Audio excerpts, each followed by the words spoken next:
Au début du mois de janvier, je suis partie en aventure vers Naples, en Italie.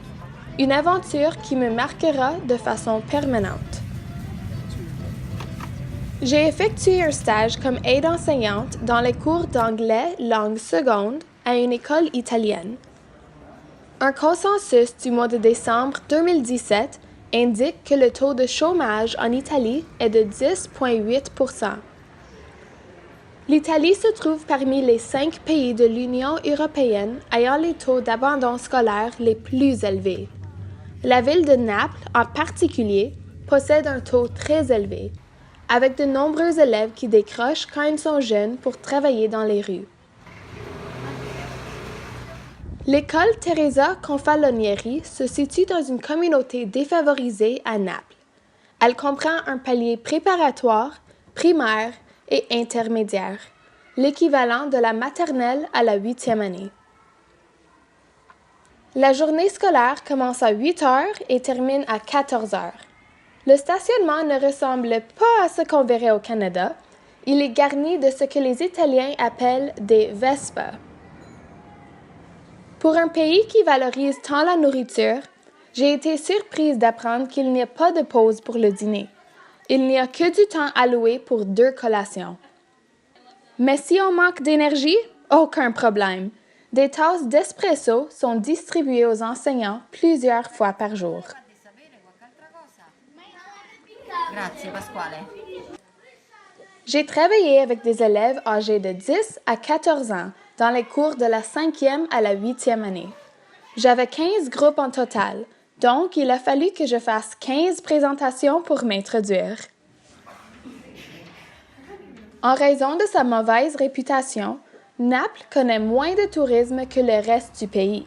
En 2013, l'Italie a accueilli 48 millions de touristes, mais seulement 13% ont visité la région du Sud, qu'on appelle Mezzogiorno, voulant dire midi en italien.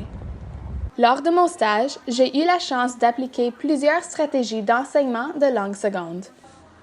Pour commencer, j'ai employé la méthode audio-orale, qui consiste d'enseigner les nouveaux concepts langagiers sous forme de dialogue.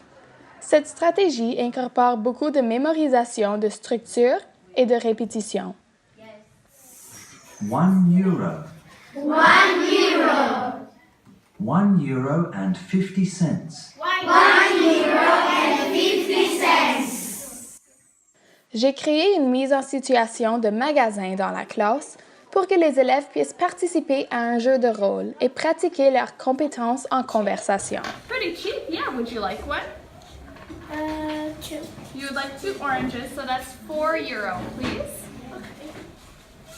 1, 2, 3, 4. Thank you, and here's your oranges. Oh, thank you. Have a nice day. Bye. Puisque l'italien est une langue romantique et l'anglais est une langue germanique, on retrouve plusieurs erreurs avec la structure de phrases. Par exemple, les élèves disent souvent « I have 11 years old » au lieu de dire « I am 11 years old ». Prochainement, j'ai utilisé la méthode grammaire et traduction. Cette stratégie demande que le cours soit enseigné dans la langue maternelle des élèves, donc dans ce cas, l'italien. L'enseignement du vocabulaire est fait sous forme de traduction directe pour ensuite créer des banques de mots. Equal. What does that mean in Italian? Yeah. Refused. Refused. Good. Rifiuto. Yeah. Rights. Diritti. In Italian, yeah. Diritti. Good. Nous avons aussi lu des textes en anglais pour étudier la grammaire. J'ai introduit une 3e stratégie d'enseignement de langue seconde qui s'appelle l'approche de la lecture. Celle-ci consiste de premièrement pratiquer les habiletés en lecture, donc nous avons fait plusieurs activités pour travailler ces compétences. She usually goes by Car. She usually goes by car, but sometimes she goes by bus. In the afternoon, she comes home at 6 o'clock. 6 o'clock. La stratégie renforce aussi l'importance d'étudier la culture de pays qui parlent la langue en question.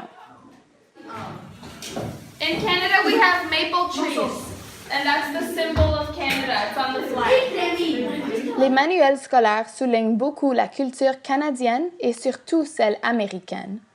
Même si certains élèves n'étaient pas nécessairement très avancés en anglais, leur connaissance en politique américaine était impressionnante. Par la suite, nous avions utilisé l'approche actionnelle.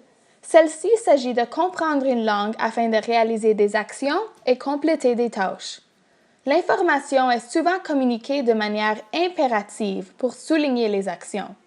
J'ai écrit des consignes au tableau et les élèves ont dû reproduire les actions indiquées afin de dessiner une image finale. On the right, draw 4 small houses. On the left, draw a church, etc. Finalement, j'ai enseigné des leçons favorisant l'apprentissage par le jeu. Cette stratégie capte l'intérêt des élèves et augmente leur motivation. L'apprentissage par le jeu présente aussi une excellente opportunité pour pratiquer le travail d'équipe. J'ai divisé la classe en 3 groupes et ils ont dû collaborer pour trouver le mot anglais identifiant le métier que je dessinais au tableau. Is this a police officer? Who said that? Car police. Yes, it is a police officer. Yeah. En apprenant l'anglais comme langue seconde, les élèves italiens multiplient leurs choix de carrière. Même si le taux d'abandon scolaire demeure un problème à Naples, j'espère que mon temps limité m'a permis d'au moins inspirer quelques élèves à faire confiance en soi et comprendre l'importance de l'éducation.